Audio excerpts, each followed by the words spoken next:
Go for it. Well, I got to meet Sam in Florida. Oh, sorry, guys. Get a little choked up. That's your passion in liquid form. That's right. Thank you. Okay. Thank you. All right. I was at a senior conference, and I was too following Sam, and she was there, and I'm like, holy cow. So anyway, the second to the last night, my two other cohorts were gone. I was by myself.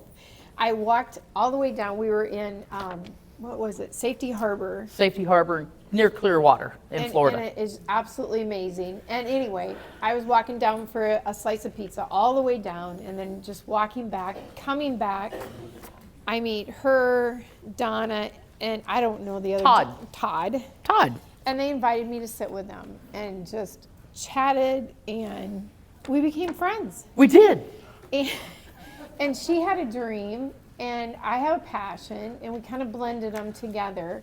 And so she also, while she is in town, she is going to be certifying Good Shepherd, the nursing home, and working on a certification that she is working on to go national. Yes, ma'am. With everything. But Sam Cradduck is a nationally recognized gerontologist, speaker, and author whose life centers around helping family communities navigate the realities of aging with dignity, empathy, and respect. She's the founder of The Living Room, which you guys, I hope you guys will all follow her. That's where I first saw her at. Facebook, Instagram, TikTok, YouTube, all those places on there. and soon some more.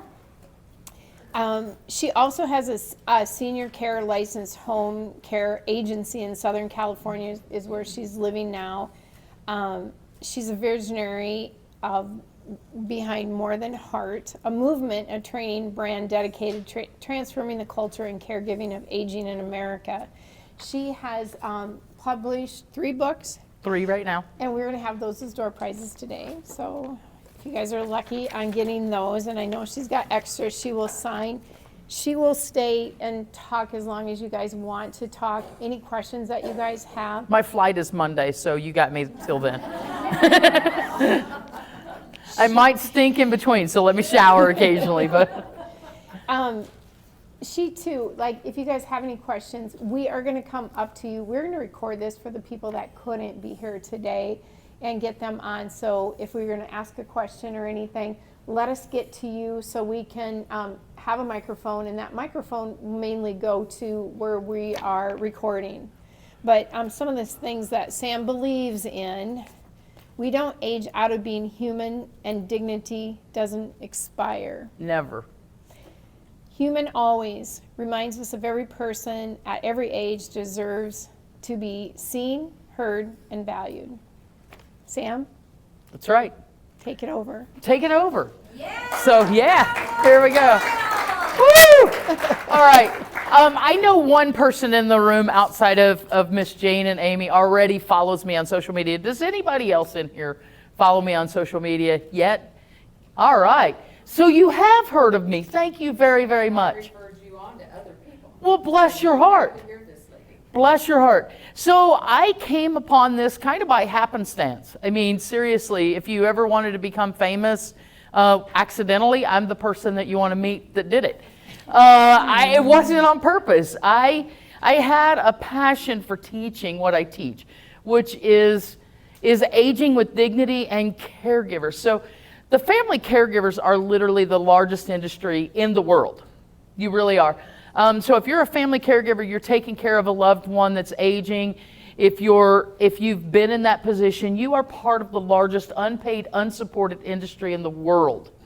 In the United States, you are bigger than Amazon. Think about that. You're literally over $600 billion a year in unpaid revenue that goes out, and nobody's supporting the family caregiver. I can train professional caregivers all day long on how to do things and what to do, But who's coming alongside the daughter, the son, the granddaughter, the grandson, the sister, the brother, and helping them understand just what's going on with their loved one and why all of a sudden this super compassionate, loving human being is a little bit grumpy. And it looks like, you know, the invasion of the body snatchers that comes in and takes their personalities away. And who's helping you understand why that's happening? So by happenstance, I said, hey, I'd like to the videographer at my son's wedding, you know, I'd really like to put some videos online and try and help people understand this. And this man just bought into my passion unbelievably well. And so we started posting videos online not even 2 years ago. Here we are 2 years later with, I don't know how many millions of views. I can't keep up, honestly. Whether I post or not, I still get plus a million plus views in a month, no problem. And that's with nothing new going out. And then our following is large. I'm telling people, so I don't care. I told them this morning. Also have been blessed and fortunate enough that next year, not this year, but this year's almost over. So next year it will air. I am one of the co-hosts for a brand new daytime TV talk show that's going to hit the airways, nationally syndicated, on aging and caregiving. And you guys are one of the first to find out. Yeah. So we're not publicly telling people this yet. The station or the media outlet has said, hey, you got to wait until we get to promote it. But I'm at a point where, okay, I'll tell you that I'm going to do it. You just don't know any of the details other than it's going to happen. And so I'm telling you that you don't know it, but you're meeting Oprah in the making. Okay? So if you ever wanted to have a sit down with Oprah, here it is. My weight's the same issues, you know, I just never get as skinny as her. So you are meeting that, and I appreciate every one of you for coming here. How many of you in the room are in some form or fashion a family caregiver? Okay, that's a lot. And then the rest of you are either aging, which we all are, so don't feel bad about that. There's not any one of us in this room, unless you're not breathing with a heartbeat right now, that's not aging. You're older right this moment than you were when you walked in, and you're older right now than you did when I started that sentence. So anyway, we're going to dive into some of those things and hopefully help you guys understand a little bit more about your loved ones and yourselves as we go along the way. You want me to keep going? Absolutely. All right, I'm going to keep rolling. We'll see what's in this slideshow. I have no idea what's going to bounce up before it shows, so you guys just get to learn with me. Heart of Caregiving, Navigating Care and Dementia. So back many years ago when I was a kid, what was the scariest word we could hear? What letter did it start with? C. C, that's right. The scariest thing we could ever hear was cancer. Somebody had a cancer diagnosis. That was it. When I was a kid, everybody in the world was afraid of cancer. Now, what's the scariest word we can hear? D. We're moving down the alphabet. We're now at dementia. And dementia is one of the most misunderstood diagnoses that we can have, but unfortunately it's one that will affect almost all of us at some point in some way. Now, is Alzheimer's dementia? Well, if you have Alzheimer's, you definitely have dementia. So, but is all dementia Alzheimer's? No, it's not. And that's some of the miscommunications that we have. There are over 400 different reasons why someone can have dementia. Some of them are curable. Did I say that? Some of the reasons why people can have dementia are curable or manageable without it being progressive. Some of them aren't. Parkinson's is going to be progressive. Alzheimer's is going to be progressive. Lewy body, frontal temporal lobe, those dementias, those diseases that cause dementia, they're going to be progressive. They're going to progress in different ways. And no two people that have either anything are going to progress in the same exact way. Why? Are we all the same? No, we don't think alike, we don't look alike, we don't walk alike, we don't talk alike. So when these diseases happen, they affect our brains differently. And when they do, they affect different parts of our brain, they affect different functions, they affect different things. And we're going to bounce through some of those things. But the ones that are curable, can you think of anything that might be curable that causes dementia? Infection. There you go. An infection. For our elderly, especially our elderly, they're very susceptible to different types of infections. So a UTI, a bladder urinary tract infection, immediately will cause some brain issues, some confusion. And so what we unfortunately see a lot of times, especially if we've got a diagnosis and we know that there's dementia going on, and all of a sudden that person's a bit more confused than they've been, everybody blames it on the disease, and they don't do the physical test and find out, wait a minute, mom, dad, whoever this person is, has a UTI, has an infection that's causing the disease to progress rapidly. And it's changing things. So even our medical community does not understand what's going on with our aged community. Less than 2% of all of our medical community are trained in what's called gerontology and geriatric care. And so when you go into the doctor's office and you sit down with your loved one and they do this mini mental test, which I could tell you I think is a big bunch of hogwash most of the time, and they say, oh, they're fine, they're fine. And you're like, no, they're not fine. They're not fine. They get lost coming home from down the block. They're not fine. Oh, but they tested great. So true story. One of my closest and dearest friends came to me, and I had actually shared a home with her and her husband when my family first moved to California. And she's like, Sam, something's wrong with Bob. Now, you have to understand, Bob's intellect is up here.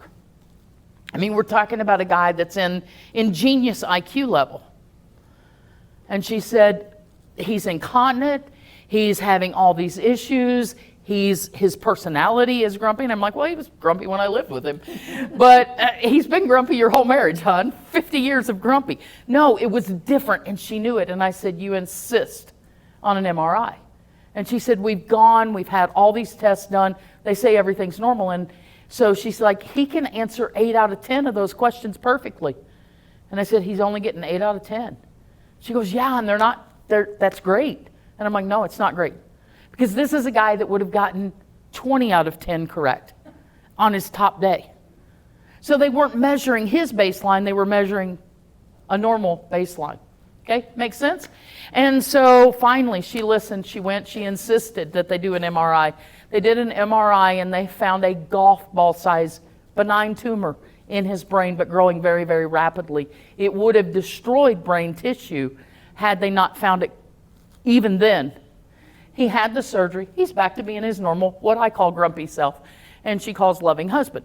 So there are things that go on, and we have to advocate for ourselves. We have to go in there with the mindset of, no, there is something wrong. You know your loved ones better than anyone else does. You know yourselves. There's not any person that deals with dementia themselves that didn't see it coming.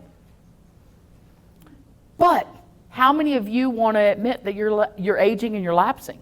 We don't. I could still go on a softball field and hit a home run. I might be able to hit it, but I'm not going to make it around those bases. But you're not going to tell me I can't, right? So none of us want to admit our own inabilities or our own lapse. And why don't we want to? We're scared.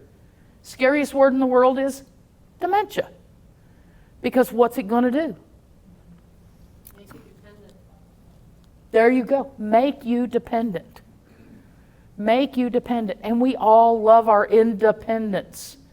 How many of you want to hand me your driver's license before you walk out the door? You don't. How many of you want to give up your own homes and move where you're more dependent? We don't. Unfortunately, part of aging does include some of those limitations. You know, how many of you are more limited right now than you were when you were 20? Amen. Yeah. So none of us ever think, you know, there's a time when you think, I will never use a walker. I'll never use a cane. I'll never be in a wheelchair. I will never use an assisted device. And walk into an assisted living and ask those people, how many of you said that you would do this someday? Not one. So thankfully, aging is one of those things that kind of creeps up on us. I call it the big surprise. I do. It's like all of a sudden we look in the mirror and we're looking at our parent. It's like, Mom, where'd you come from and why are you in my mirror? Why do I feel like I tell people, I'm the same age my grandmother was when she was old. Right? Right? Have you thought about that? So it creeps up on us and it surprises us. We look and we're like, holy smokes, I've gotten older and none of us expect it. Why not? It's happening to every single one of us. And we're not going to stave it off. But what we treat it like in this country is sad.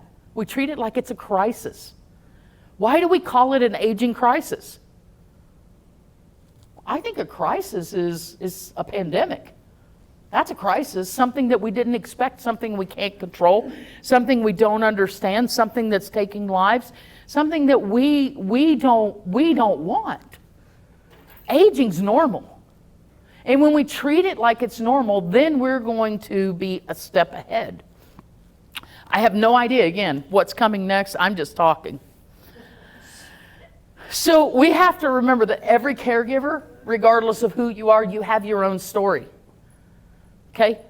No different than our aged loved ones have their story. Every caregiver has their story. Unfortunately, most of our care is being done by family caregivers that are unpaid and unsupported. But with family comes what? Difficult relationships. Let's be honest. Let's stop talking about it in whispers back here. And let's talk about the fact that, guess what? Maybe I didn't feel as supported as I should have by the person I'm now in charge of taking care of. Let's talk about the baggage that we carry into these relationships where now we're supposed to pour our heart and soul out to somebody that triggers our every backflash and triggers us and makes us feel like a child again when we're a functioning adult. Because it happens. And we have to recognize that to be able to give those people the right support and to give ourselves the right support. As family caregivers, who's supporting us? Literally no one. Because what's happening is our families are expecting us to do more, our work is expecting us to do more, our loved one that we're taking care of is expecting us to do more, and all the while we're like, holy smokes, how am I going to do any more for anybody? Statistically, and this is so terrible, statistically, some people will say it's 60%, every statistic I know on it, and I have to be honest, I'm not that person that buys into causation studies and statistics because they can be skewed. But the reality is a large percentage of our family caregivers will meet their final sunset before the person they're caring for, because the stress of family caregiving is overwhelming. So a lot of times the person you're taking care of will outlive you. And that's horrible that we're doing that to ourselves without support, because if we would just give the right level of support and understanding, we're going to lessen all of that. So when you're unsupported, when you don't understand why somebody's acting the way they are, you get frustrated with them really, really easy, right?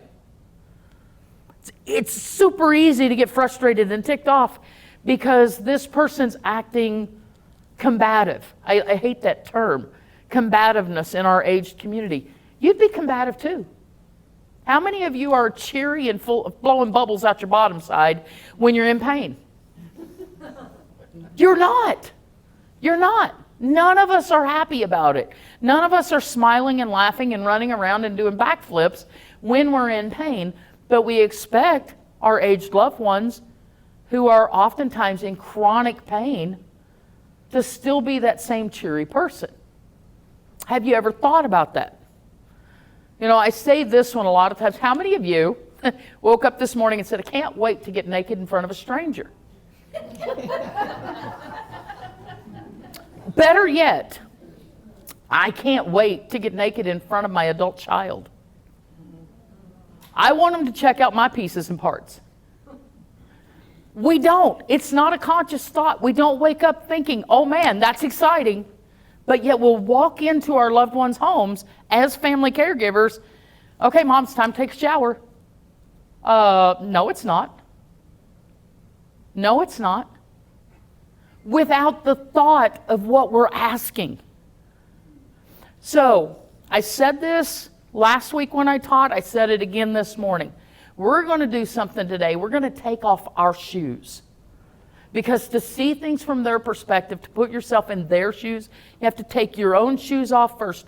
And you can't think about it the way you would think about it. Think about it the way they are. Okay? Take a second to put yourself in the person that raised you or the person that mentored you, your aged loved one's shoes for just 1 second, and put yourself in that place of total and complete dependency on the person that you raised, on a person that you mentored, and see how vulnerable you now feel, but also see how ashamed it can make you feel. How scared it can make you. Because our job as parents is to do what for our children? Protect them. Our job is their caregiver. Our job is to protect them. And then all of a sudden they walk in the room and they're taking care of us. That's not normal. That's a role reversal that doesn't exist. And especially, I will tell anyone, the hardest relationship in the whole wide world, besides my marriage, ex-marriage, is a mother-daughter caregiving situation. The hardest relationship. Daughter-father, it's usually pretty easy, believe it or not, because daddy's girls get to get by with murder. Sons and mothers, actually, believe it or not, other than the personal care, goes really well. It's that mother-daughter relationship because we struggled with them when we were gaining our own independence. There are very few. It happens where you grow up as a girl and you all of a sudden have your wings and you're an adult and you and mom never had 1 ounce of stress. I don't know it. It didn't happen in my life, didn't happen for my girls. I don't know friends that it happened for, but I've heard those fantasy stories, not on just the Disney Channel. I've heard them where girls are like, yeah, mom and I never had any issues. Usually you do. And it's because as a female, you're developing your own independence and your own way of doing things. And your mom has it's my way or the highway mindset. And you're going to buck the system to try and develop your own autonomy. And now you come back into the picture. Mom's older, grandma's older, and you're going to come back into the picture to take care of them, right?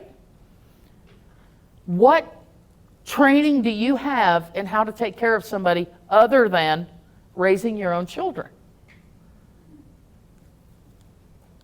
You don't. You don't. So what do? You come in just like you took care of your own children. But you're not taking care of children. You never age out of being what? An adult. That's right. You never age out of being an adult. You never age out of being human. Right? And so what you do when you come in is you inherently start to treat these adults who have built everything. They're the reason why we have everything we have around us. And you start to treat them like they're children again. And they're going to buck the system. How many of you want to be treated like a child? I'll wait. I'm not seeing a big bunch of hands rolling up. How many of you want to feel like you're less capable? Or be made to feel like you're less capable by your loved one? You just don't. It's not the way we want. But unfortunately, because we're not training our family caregivers, they're going with the only skill set they have, which was raising children. So all of a sudden you become the boss. Well, I can promise you, my children walk in the house and start to try and boss me. I could be completely disabled and immobile, and I'm going to have muscle memory enough to smack them down. That's what I'm going to do as a parent. They're not going to get the upper hand on me. And sometimes in relationships, it's done in some spite. You used to tell me what to do. Now I'm going to have the upper hand, and I'm going to get to tell you what to do. And unfortunately, it is a thought process, whether it's conscious or subconsciously, that can go on. And it can change up relationships very, very quickly. So as that family caregiver, as that aging person, number one, as a family caregiver, put yourself in their shoes. How are you going to feel, and how are you going to want to be treated? So my way or the highway, right? You come into my home and you do everything your way. Who are you serving? Yourself. Yourself. So if you go into your parents' home and you're not honoring the way they wanted it done, you're not really taking care of them. Does that make sense? To take care of me is to take care of me personally, to take care of my home because that means a lot to me, and then to take care of my animals because they mean more than I do to me, right? So if you come into my home and you don't care if the bed's made, and I can no longer make it, are you really taking care of me? Because the first thing I'm going to do when I wake up in the morning is make that bed before I even go to the bathroom.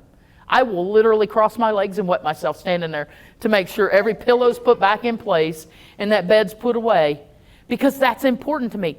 If it's not important to you, that's fine. But if you're going to take care of me, what's important to me has to matter to you. Does that make sense?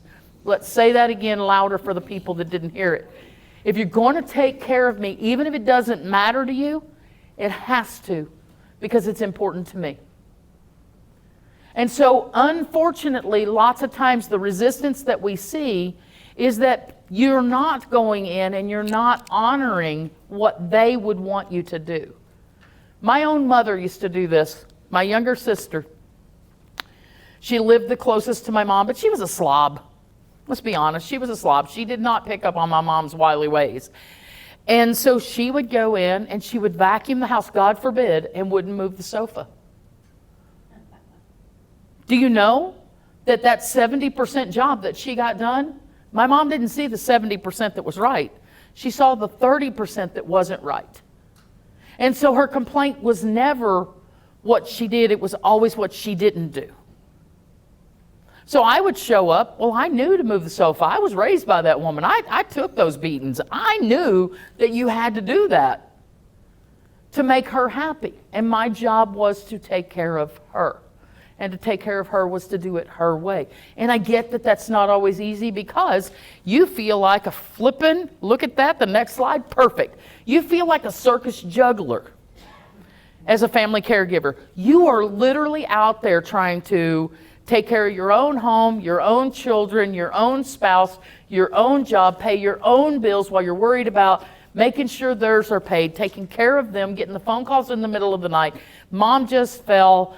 No, we don't want to call 911. Can you get over here? Can you help right now? Absolutely. Sorry, I've got an 8 o'clock meeting, but I'll be there. I'll spend the next 3 hours helping get you up, ambulate you back, talk to you about it. This isn't a safe situation anymore. What are we going to do? And here I am juggling all these balls. Here's what I'm going to tell you. Professional jugglers drop balls all day long. It's not failure. Stop trying to be that performance-minded super person that does everything 100% right 100% of the time, because you will be in that statistic that says you will meet your demise before they do.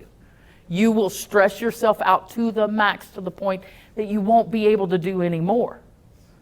And you, they, and your family will be the ones that suffer. So guess what? If you're out buying McDonald's for dinner instead of cooking that home-cooked meal, you're buying McDonald's for dinner. So be it. If you're feeding them Bob Evans sandwiches and that's what they're happy with, feed them to them. Don't worry about it. Stop trying to be the gourmet cook. If you can't keep up with both houses being clean, but you're doing this job unpaid and they can afford to have a few hours, get a housekeeper for yourself on their dime. You deserve it. Do it.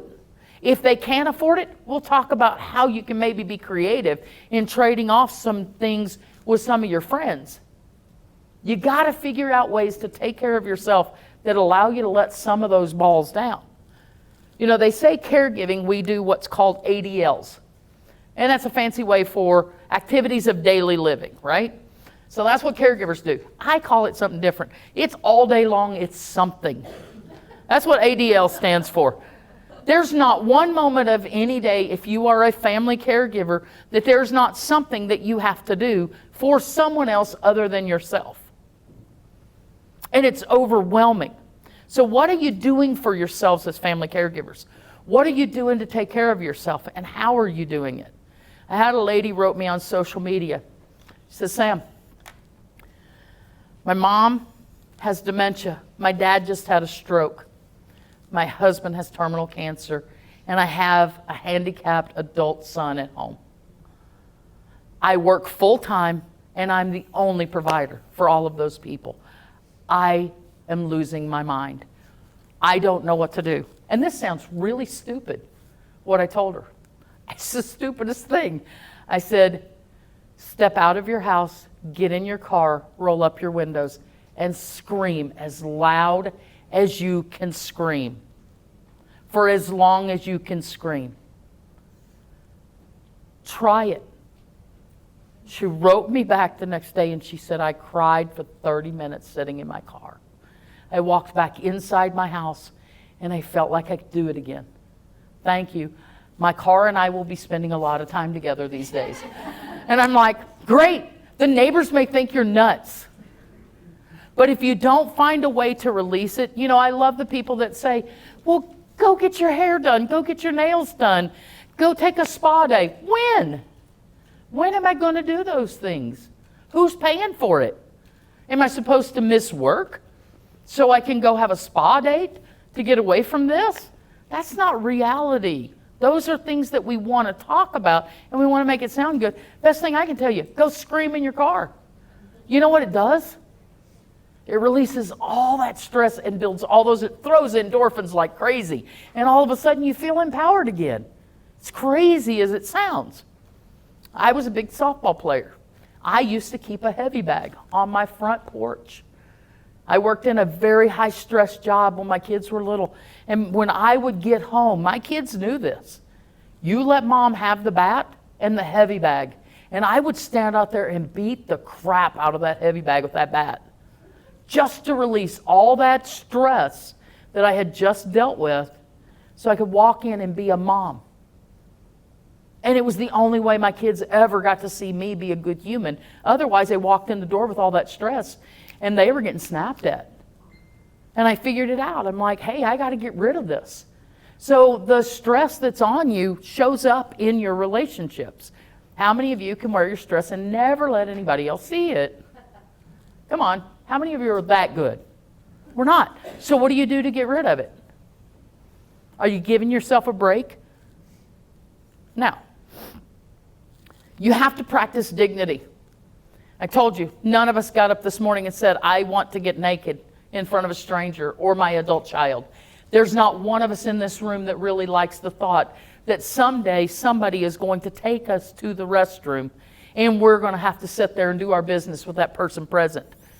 Now, I ask this question because I can ask, and I somewhat offensive sometimes. How many of you can poop in front of another human being? I mean, don't raise your hands on this one.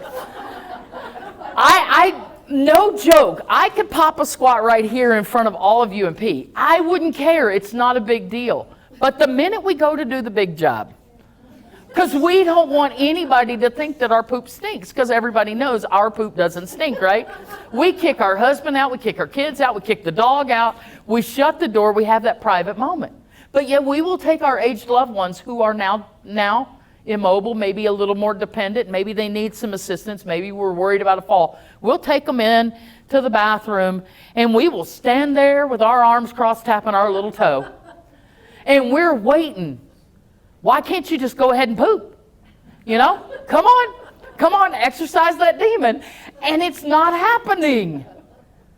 You know, I see so many issues truly with constipation, and lots of times it has to do with the fact that we're not giving you a moment of privacy. So as that family caregiver, think about these things. As that aged person, think about how you want to be treated and make sure you demand that. Not in a cruel way, but hey, could you step outside? Could you give me some privacy? Ask for it if you're still able to. Push the walker, the wheelchair, whatever, just out of arm's reach. Throw, here you go, a towel over somebody's lap. How many towels hang in a bathroom? At least one, right? And if there's not, it should be. Put that over their lap. Put that over your loved one's lap. Just now you gave them comfort. And you gave them something else, warmth.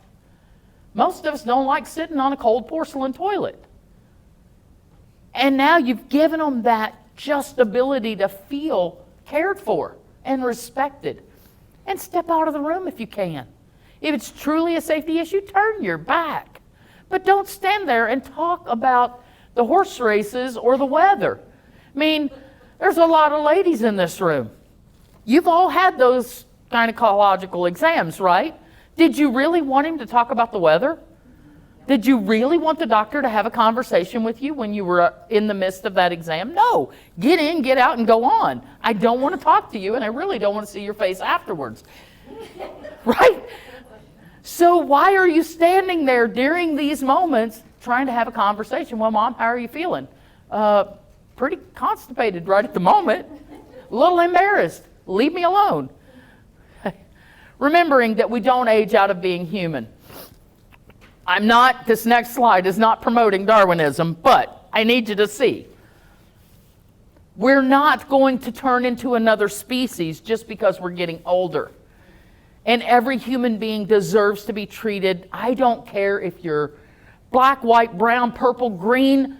I don't care who you are. As long as you are a human being, you deserve to be treated with 100% respect and dignity.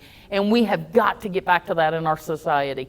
We have got to start treating people, regardless of who they are, regardless of how they are, as human always. We have got to, no matter what goes on in this world. And if we would just do that, can you imagine how good of a place we would live in? What are we talking about next? Are y'all having fun? Yeah. How long do I have? I never asked that question. When do I have to shut up? She's sitting there going, how do you keep rolling? I have till Monday. So how long do I have Miss Jane sitting here? Well, we usually draw for the door prizes right before 5, but if there's people here, if they have questions, if you're having fun, they're having fun. Are we having fun? If anybody needs to leave, especially people that work with me, they can just go and we'll just have fun. So if at any point you've got questions, feel free. You can interrupt me. This is interactive. I'm just going to keep chatting, and I don't have a clue what rolls out of my mouth at any point in time. And that is the truth of the world. I can plan all day long what I'm going to say, and when I sit down, I literally roll, and I have no idea. So if you've got questions, if you're like, this is crap, you can, don't like throw anything at me and tell me it's crap. You can leave. It's okay. But if you want to keep going, we're going to keep rolling. Right? Yes, ma'am. I sometimes think I would get better care if I would cooperate more. So maybe if someone's going to take care of me, why don't I learn how to act with the person who's going to take care of me? I don't know if I like that. Okay. What she's saying, and I'll repeat it for everyone, she's saying she feels like she would get better care if she would cooperate more. And I'm going to tell you there's two truths that go on. Yes, if you're the care recipient, please understand the stress that caregiver, is it a family member or a paid caregiver? No, it's just a question. Just a question. All right. So if it's a paid caregiver, you're paying for it. You better be good. And it better be 100% on your terms all the time, regardless. Serving you in your home on your terms, 100% of the time, right? That's the way a paid caregiver should be. If they're not, get a different paid caregiver. You're paying darn good money if you're paying for a caregiver. If it's a family member, I ask for grace. I ask you as the care recipient to be willing to give grace, to be willing to understand that they're oftentimes doing the best they can in a really, really hard and tough situation. For myself, I lived 2,500 miles away from my mom when my mom was diagnosed in terminal. So I would spend 1 week a month for 2 years flying back and staying in her home and helping. And I was happy to get to do that, but I was also growing a business.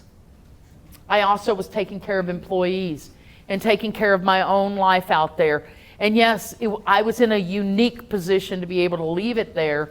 I'd look at the boss in the mirror and I'd say, can I? And she always said yes.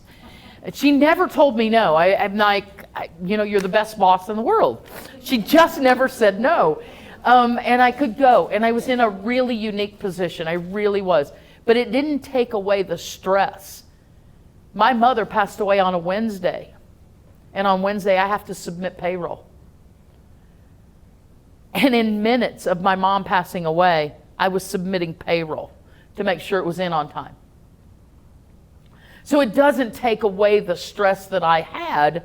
It just changes it because of the unique situation I was in. So as a recipient, as a care recipient, yes, sometimes you need to be a little more agreeable. But that doesn't mean you give up your rights to what's important to you. I have the weirdest idiosyncrasies in the world. I am super OCD on too many levels. And if you come into my home and you flip, okay, you know when there's, and I'm using Amy's because she understands me in this. So over there is a switch that runs these lights, and over here is one. Okay?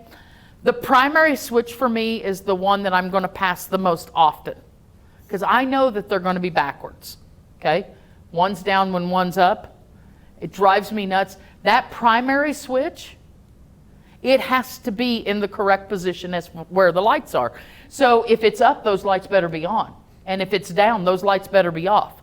And I will journey to the other side of the room to fix that, because if I see it in the wrong position, it makes me anxious. Amen, sister. Hey, the other one for me is when I look around at all of the switch plate covers, for me, all of the screws have to be faced this way. They have to be horizontal.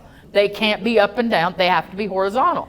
And they've got to be straight. Thank God. Somebody else understands. I just want to know how long it took you to go around the room and make sure when you got here. I didn't. I have learned a long time ago, when I walk into other places, there's things I can't look at. They will irritate me. But in my own home, those things are important.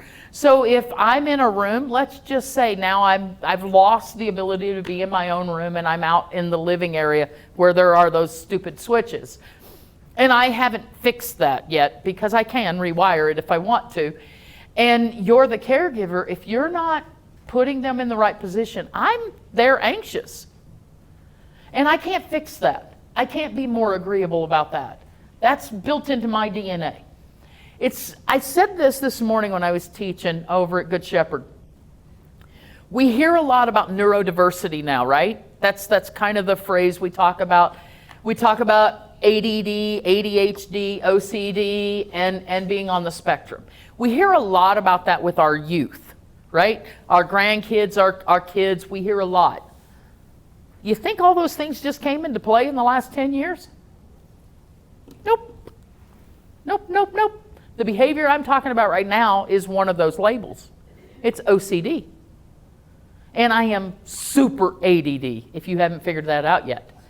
So those labels, they existed when you guys were young. We were just told we had to pull our bootstraps up and we had to go on with life. And so we did. But how many of you are bothered by, say, the sound of a vent fan in a kitchen or a vent fan in a bathroom? How many of you are bothered by that? Does it irritate you? Okay, 100%. It's an ADD thing. I'm not trying to diagnose you right now. I'm telling you the truth. So if that bothers you, like, confession, I got into the shower this morning. I'm staying at Miss Jane's house. I got in the shower this morning, and I literally had to sit there and talk to myself for a minute to be able to turn the vent fan on. In my own home, I disconnected them. I went in and pulled the switch.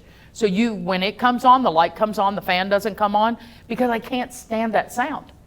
Now, if you don't know me, you don't know those idiosyncrasies, and you're my caregiver, and you're like, come on, let's go get in the shower, and you turn that ripping and roaring vent fan on, am I going to be happy? No. Am I going to be resistant to doing that? Yes. And that, love, you can't change that. You can't change things that are important to you, because they're always going to be important to you. If you want your baseboards clean and not dusty, just because somebody's taking care of you doesn't mean you don't want them clean and not dusty.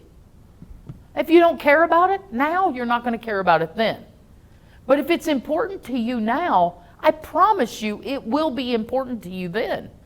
And not taking less doesn't mean you're being Impossible doesn't mean you're being overwhelming. It means that you're just asking somebody to take care of you in the way that you deserve to be cared for. Does that make sense? It's tough. Yes, sir. How do you know, or are there some signs when you know that you cannot leave a person alone at home anymore? Good question. How do you know when someone can no longer safely be left at home alone anymore? So the standard answer to that, and this is a standard safety answer, if the house caught on fire, could that person physically or cognitively remove themselves from harm's way? Okay, let's try this again. If the house catches on fire, can they physically or cognitively remove themselves from harm's way? So physically, we have ambulation issues, okay? So possibly they can't transfer themselves to get into a wheelchair to roll themselves out.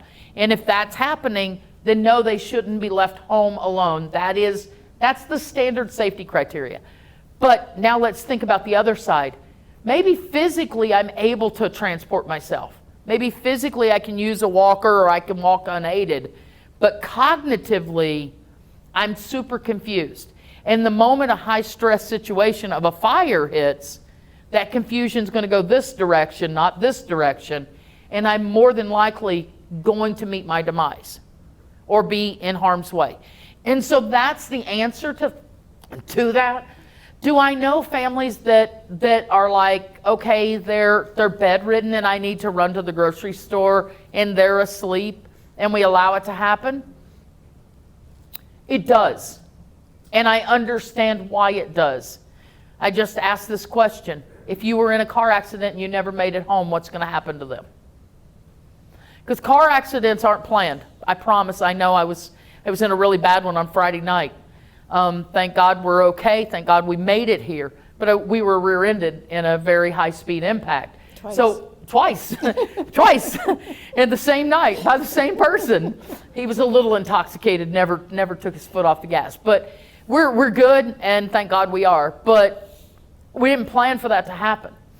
So if you can't, if something happens, you're not able to get home, what's going to happen? Story with that one. I like to tell stories. Have you noticed? Really good friend of mine went up to pick up her daughter from high school. She lived a couple miles away from the school. She had her son. He was 7. He was watching TV. He was totally happy. Little John was right there. She said, "Hey, John, I'm going to run up and get Sarah. I'll be right back." She left. She picked up Sarah. She's headed back. She went to turn left into her road. Somebody plowed into her. Broke her back in 3 places. Broke Sarah's pelvis because Sarah had her feet up on the dash. The only saving grace to this was my daughter was 2 cars behind it. My daughter recognized the car. She ran right up to check on our friend. And the first thing she said was, "Get to my house, John's alone." She didn't go home that day. She didn't go home for 3 more weeks. But fortunately, truthfully, God stepped in and put my daughter right there, who knew exactly where to go, exactly the address, and John was safe and happy to come with us and stayed with us until her husband got home from out of town. He was working. And so those things happen. So you have to prepare for the worst. So the answer to that is there's no true answer other than if there is an issue, can they long-term be left? The other thing, and I'm just going to throw this in because we talked about accidents, and this is not even in my plan today. If you're living with someone or if you're caring for someone that has any type of dementia, make sure you put a note on your refrigerator. Why?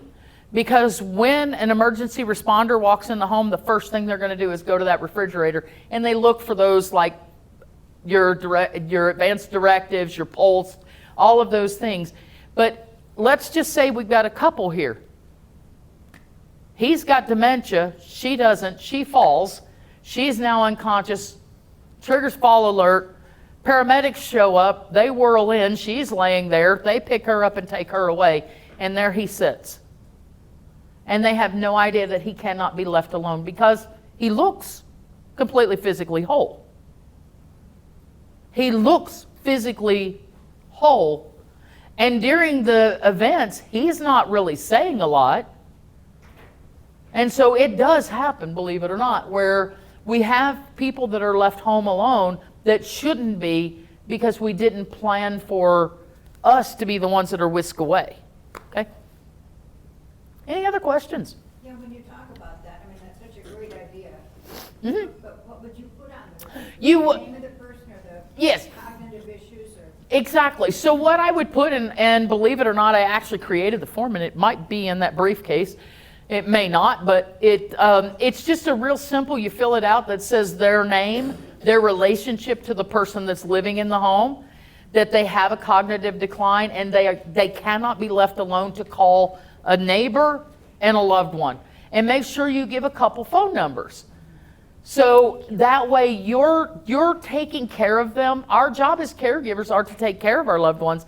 Well, we can't always do it, but we can prepare for it.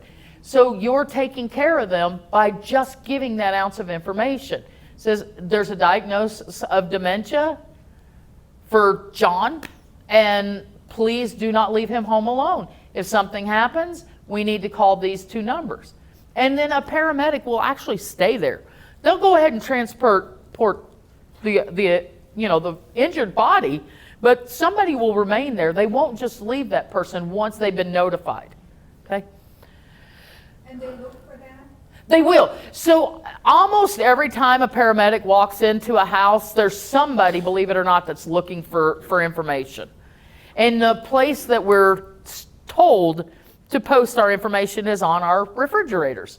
And so if there's a resuscitation issue going on, a cardiac arrest, they're usually, especially with an older person, going to go look for what we call pulse, that pink piece of paper.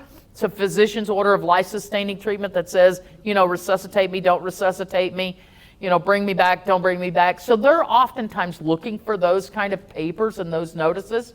So if we just put them there that say, hey, this person, or maybe it's not even that you have somebody that's in your home that has dementia. Maybe you're the parent of a child that's on the spectrum that couldn't be left alone under that kind of a situation. So you want to make sure that you're just kind of making people aware in the event something happens to you. Okay? Dignity. This one's a big one for me because I was raised in Kentucky and everybody's honey and sweetheart. And there's 2 reasons why. Number one, it's Southern hospitality. The other one is I suck at remembering names. And so, but I have offended unfortunately, many of our older clients, and not intentionally. Never would I intentionally offend someone, but by not using their proper name. So if you're taking care of someone, please use their proper title or their proper name. If it's your mom, call them mom, don't call them Linda. If you always called them mom, but if you called them Linda, call them Linda. I don't care. Just use the name that they're accustomed to and treat them with that level of respect. You want to invite people. You don't want to insist, Mom, you have to take a shower today. Really? Do I? Is the world going to stop spinning if I don't? Or are you just going to be mad at me? And you were mad at me yesterday over it, so you can be mad at me again today. I'm not going to do it. Start working on a plan together. Start working on a plan even now as you sit here on how you want things done. Hey, I'm going to show them something. So she said I wrote 3 books, right? I did. I actually have written 4. I just haven't got the other one printed yet. So this book right here. Doop.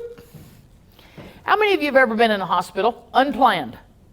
Unplanned. All of a sudden, you wake up and there you are. Yeah, it happens, right?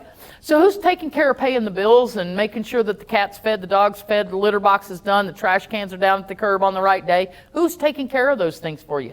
And have you left any information to tell them how to do it? You haven't, I promise. Most of us don't even think about it because we already know how to do all those things. But what happens if you fall and break a hip? And you rushed off to the hospital and all of a sudden you go from the hospital and the rehabs or the surgery into a rehab, and now you're there for however long Medicare wants to keep you there and says you're staying. Who's paying the bills at the house? Who's keeping the lights on? Who's keeping the water on? And how many of you want to come home to that house that hasn't been taken care of? How many of you want to come home and find out that the sprinkler system was on when you fell and nobody turned it off and your front yard's flooded? These things happen every single day because we don't prepare for them. So I wrote this cute little booklet, The Care and Feeding. Nope. Yes. We're going to talk about this one. I'm like, wait a minute, wrong book. For when I can no longer, will you please? And this isn't a sales pitch. This is just saying, I don't care if you write it on an index card, but it's pretty big to do it. You want to have a list for everything that you can think of to help your loved ones facilitate all of those things. When my mom was no longer able to pay bills, it was a nightmare. It was a flipping nightmare trying to figure out. I knew that her gas company, I knew the electric company, but she didn't have account numbers. She didn't have login information. Her bills weren't coming. We were paperless. Things were getting, we were getting notified on the door that the things are getting shut off. And I'm like, how do I even take care of these things? You have to be prepared for it. So this was back before I lost my mom. This was 10 plus years before when she was hospitalized. And she didn't have any of that stuff written down. Afterwards, we wrote it all down to where I could help. So how many of you know, let's see, your biological father's name and his place of birth? How many of you know that? Your paternal grandfather's place of birth. Well, that is information oftentimes asked on a death certificate. Isn't that crazy? Yeah. So figure it out and write it down. I don't care if you get the books. That's not what this is about. I'm just telling you, this is a guide for assisting with your bills, your veterans benefits, financial needs in the event that you can no longer. How many of you are veterans or widows of veterans? Veteran, thank you so much. Did you know that there is services that are available to you called aid and attendance that'll help pay for home care? So would it be for the veteran or for their spouse? Yes, both. So the veteran has served us and has earned that benefit and that right. Their spouse gets it as a piggyback. So veterans and spouses or widows of those veterans are still entitled, as long as the marriage ended in their passing, not in a divorce, then you are entitled to those benefits. And they don't tell you that. They give you a DD-214, they thank you for your service and send you on your way if they thanked you. And if they didn't, I will. So there are benefits that are available, and that information then requires how many spouses did you have, when did you marry them, when did you divorce them. All of that stuff is part of getting that information together. Whether, where's your DD-214, what was your service number, those things it'll help with. Is that it for every veteran? No, unfortunately, it's only for certain veterans that were in during wartime. But if you were in during wartime, then your spouse, or your widow is entitled. This other one. How many of you have pets? Cats, dogs, lizards, turtles, anything? All right. When you leave home, do you tell people how to take care of them? Yeah. Yeah, I've got a list, man. They get their treats then, they go out then, this is the music they listen to, yes it is. Do you tell Alexa to put it on certain music at night? You make sure you leave the TV on so they don't feel alone. You know what I'm talking about, right? How many of you have written down any kind of a care plan for yourself? Got any allergies maybe to a detergent? Like laundry detergent? I do. There's certain laundry detergents that'll absolutely irritate the fire water out of me. My friend back there does. We know she's allergic to the whatever City of Hope used on their bed sheets when she had surgery. You got any food allergies? You got any idiosyncrasies? Like when you go to bed, do you have to be covered to your shoulders? Or do you have to be uncovered? Do your feet have to be out? Do they have to be in? Do you have to have a fan blowing on you? Come on, do you know what I'm talking about? Those things are important. If they're important today, they're going to be important when you can no longer communicate them. Please understand, when I can't communicate, it doesn't mean I don't want a fan blowing on my face when I'm asleep at night. And yes, I hung a fan on that beautiful bed last night. You've seen my fan. To blow on me. I have one that I travel with. It's that important to me. It'll always be that important to me. I also have to have my shoulders covered to sleep. If my shoulder's not covered, I'm not sleeping well.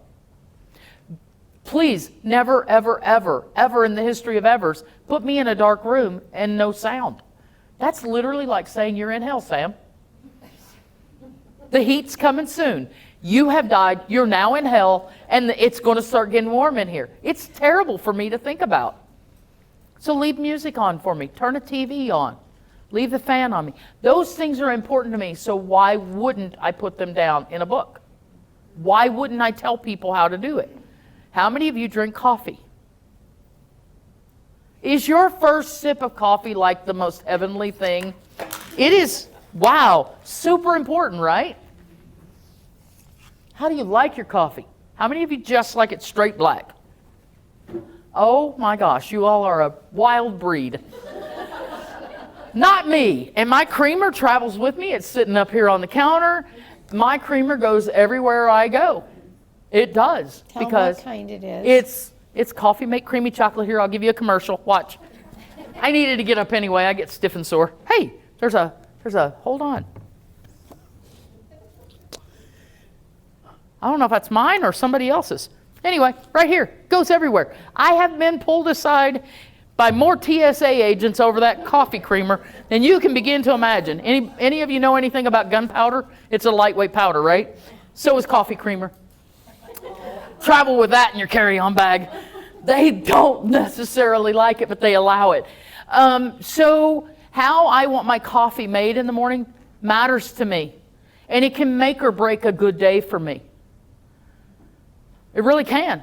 I mean, it's pretty serious stuff, right? So how do I want it done? So this one is the care and feeding instructions of me. And why I came up with this is I was literally leaving to go teach at a conference, and I'm writing out this long litany of how to take care of our dogs, how to take care of the house, the plants outside, how to water everything, when to get the mail, how to close the gate, how to lock the doors. I'm writing it all out in detail. And it was like, something happens to me, nobody's going to know what to do. So there you go. That one's that one. Again, it's not a sales pitch. She's giving them away today. So, but it is important. And why I want you to hear me say that is what you want, no matter whether you can communicate it or not, will always be important to you. So you do not have to give up what's important to you just because somebody else is taking care of you. You have to make your values known. You have to let your voice be heard. And you have to make sure that they're going to honor it. Do you give grace? Darn straight you do. Sometimes you realize that, you know what? Doesn't matter what they do, they're never going to do it the way I'm going to do it. And I'm more upset that I can't do it anymore myself than I am that they're not doing it right. Did I just say that? I'm more upset that I can't do it myself than I am that they're not doing it right. So who becomes the villain? Who gets the backlash? Oftentimes it's the family members, the caregivers, that are doing their very, very best to try and help. They're the ones that hear the grumpiness. And the grumpiness is, I don't want to depend on you. I don't want you pushing me around. I don't want you having to assist me in the shower. I don't want you telling me what to do or how to do it or why to do it or when to do it. I want to do those things myself. And by golly, I'm mad that I can't. I'm not mad at you. You're just the punching bag. You're just the person that I get to share my frustrations with. And when you stop and you sit back and you think, you know what? I'd be pretty grumpy too. I'd be mad too. I'd be upset as well. Then you give more grace to the fact that they are. Or you know what? It is important that I do things your way. Yes, ma'am. Question for you. Answer for you. In the moment. In the moment. You're with that person, and you are like ready to scream like you're in the car, but you're not in the car, and it's completely inappropriate. Do you have a little 3, 2, 1 magic or a little self-talk or It is entirely your own self-talk. Mine are usually not publicly allowed. So, yeah, I can get a little potty mouth inside my brain. My moments of carnality come out and they just scream things that are inappropriate.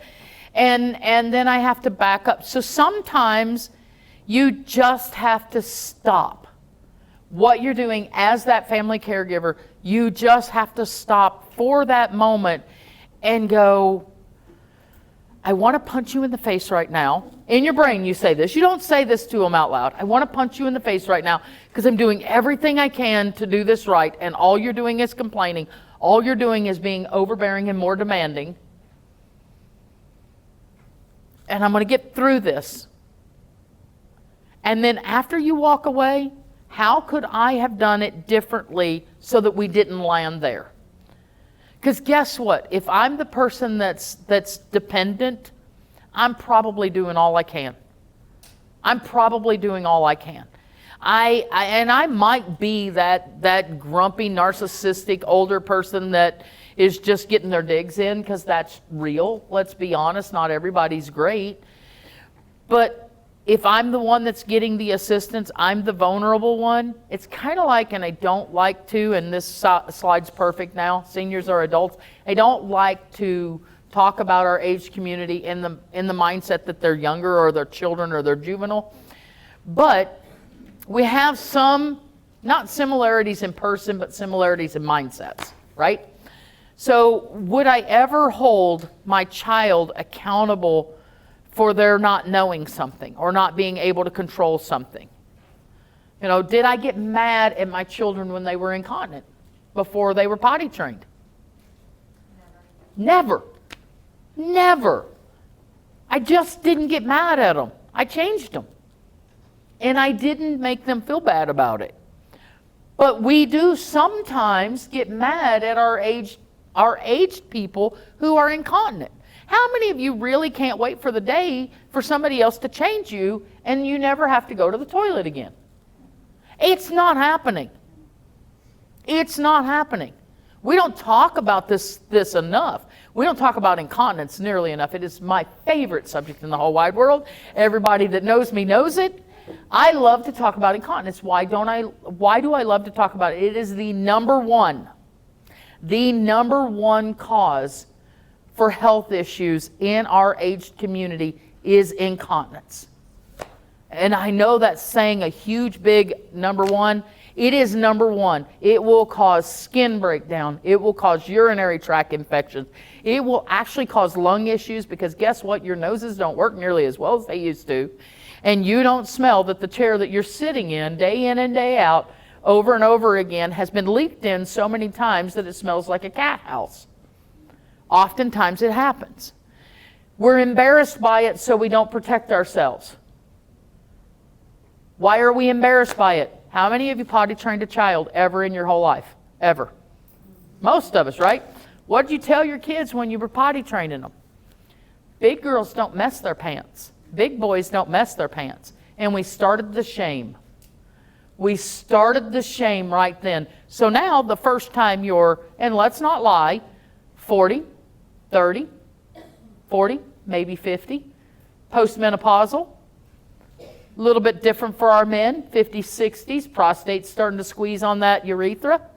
The first time you sneeze and you squirt, you're like,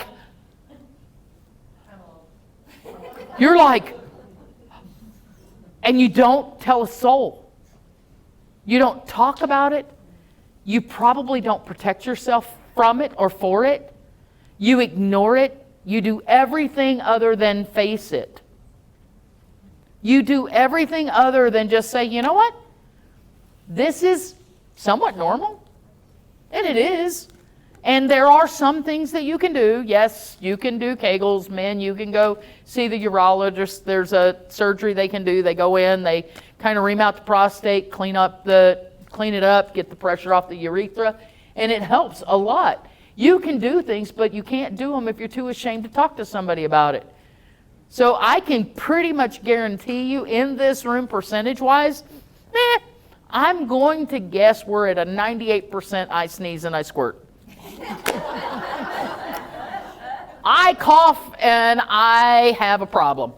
And COVID really was a mess, man, because everybody was coughing and everybody was doing it. And nobody wanted to talk about it.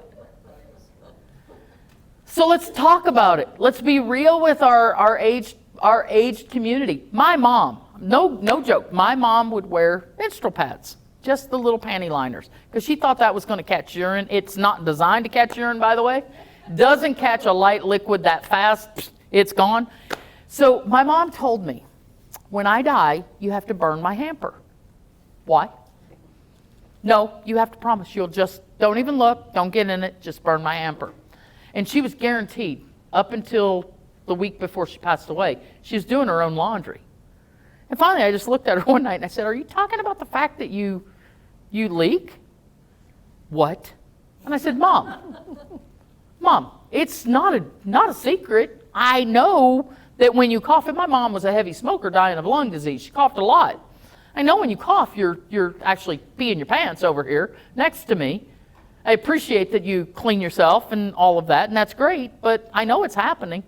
She's like, I don't want to talk about it. And I said, okay. So I go back into my room at her house, and I grab my incontinent pads, the little ones that actually work for the right stuff, and I came out and I said, try this.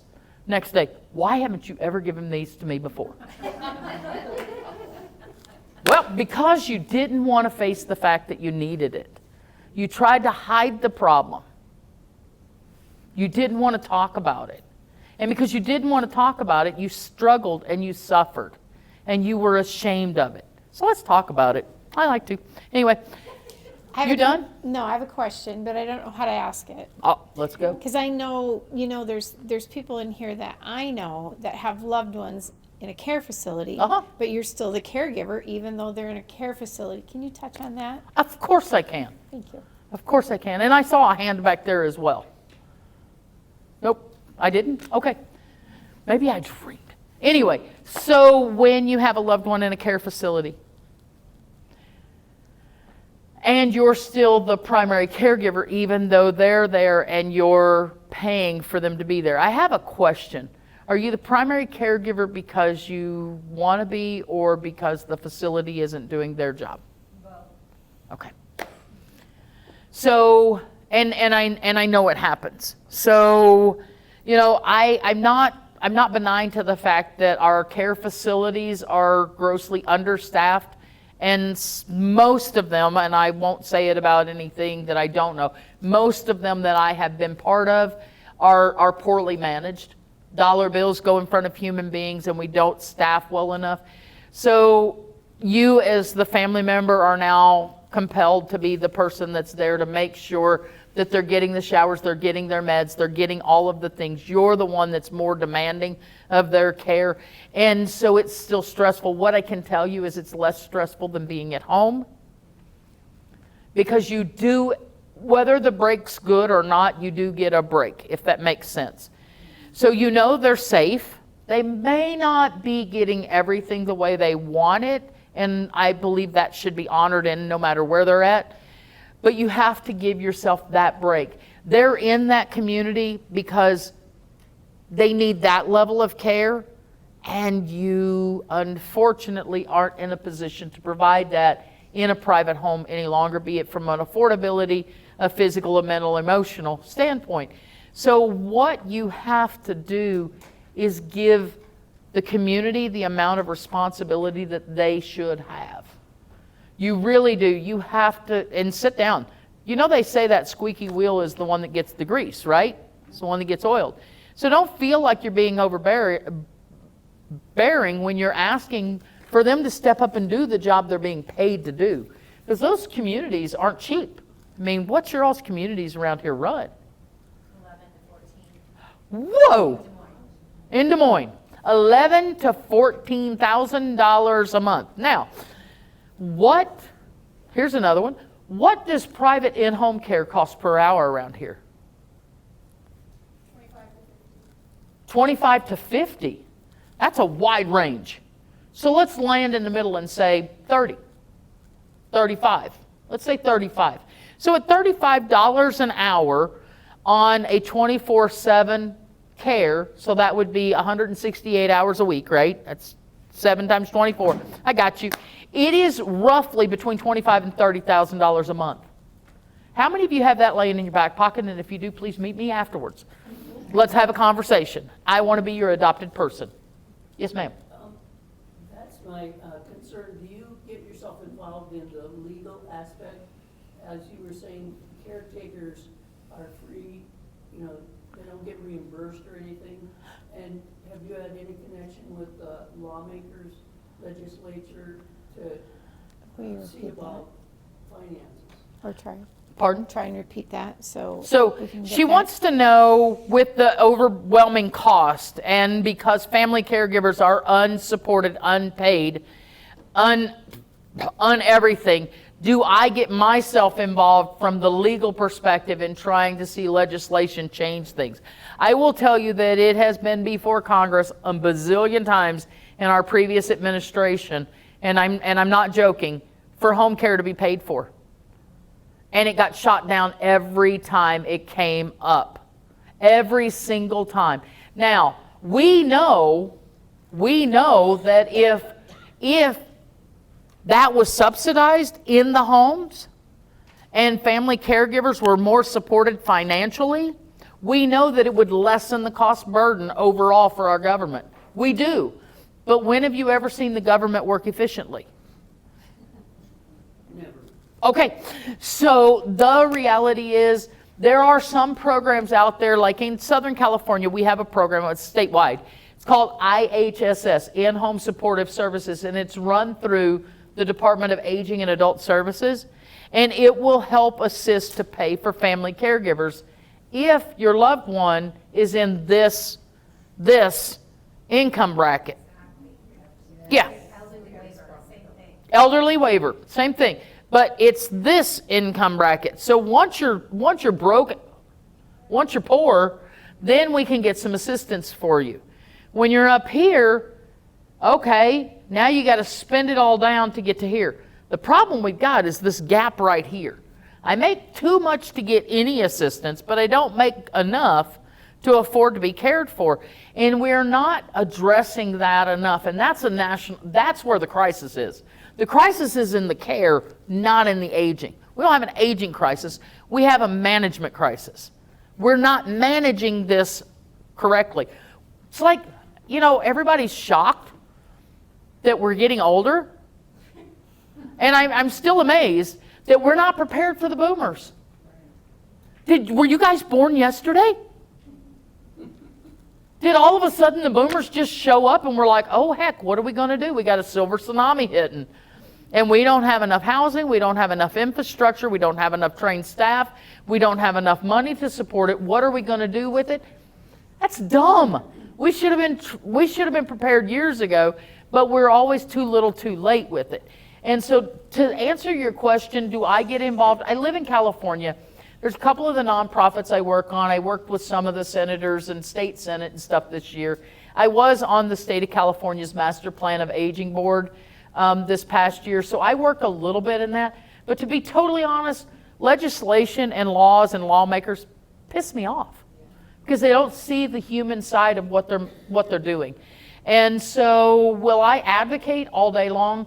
Will I stand up and beat my head against a brick wall when I know it's not going to be valuable? No. So my calling is in helping the family members that are unfortunately not going to get that support learn. Okay. We need to do a drawing. We need to do a drawing. We need to be. And take questions if there's anybody there. I do, and Sam, you'll stay if somebody has questions. Does anybody have any right now? I mean, and please, go ahead. You, on a slide a couple earlier, it said something about, Mom, you need to take a shower, and it says invite, don't insist.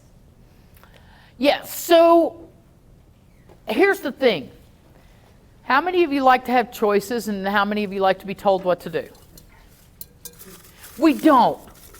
And so we're gonna kind of end on a couple clear points here.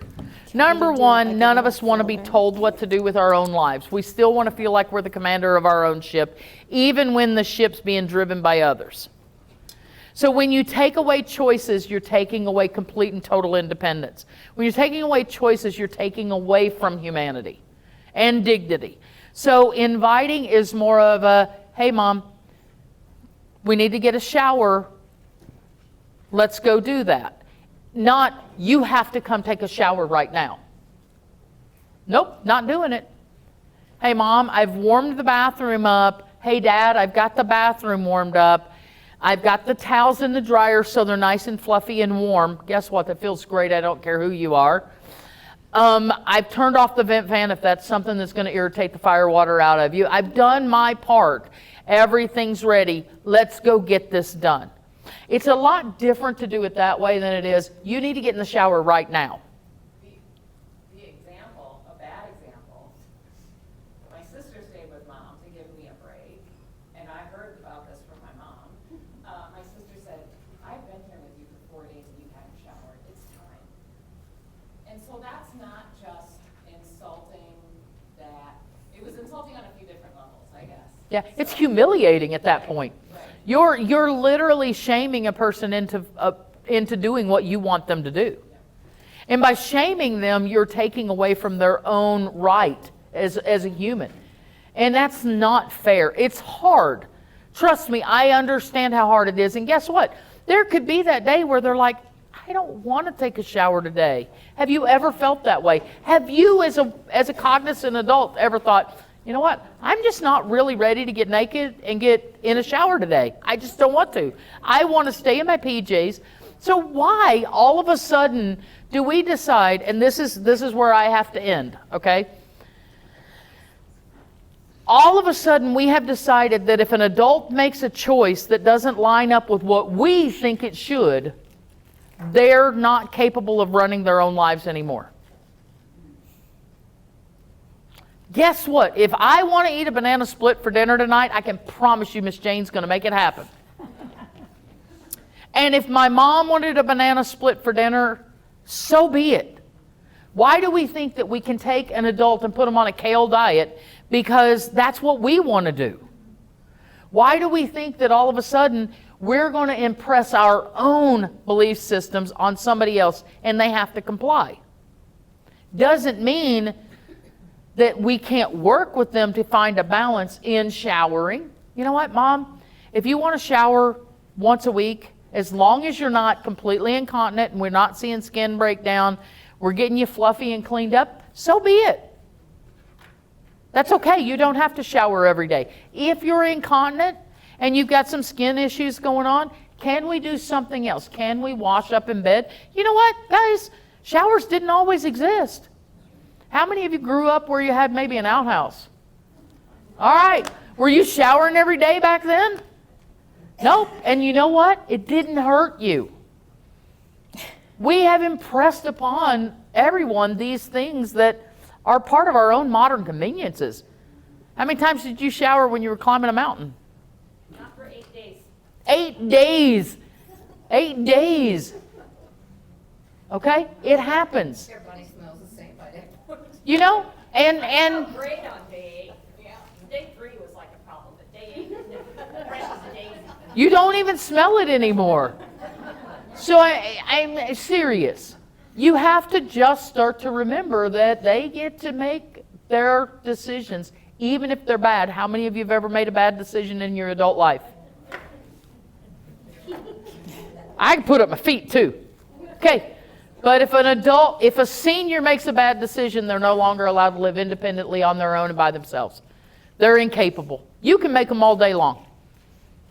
You can make bad decisions all day long and nobody gets to know about it.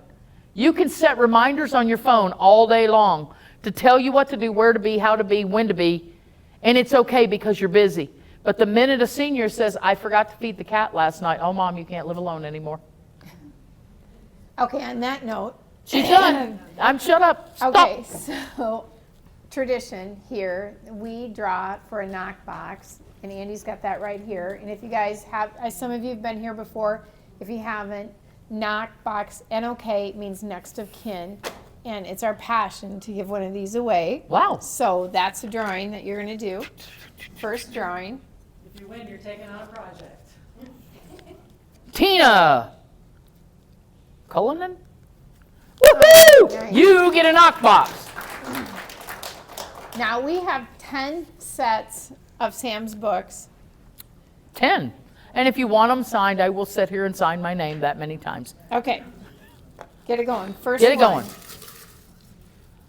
And if you guys, the books are back here. They're already set up.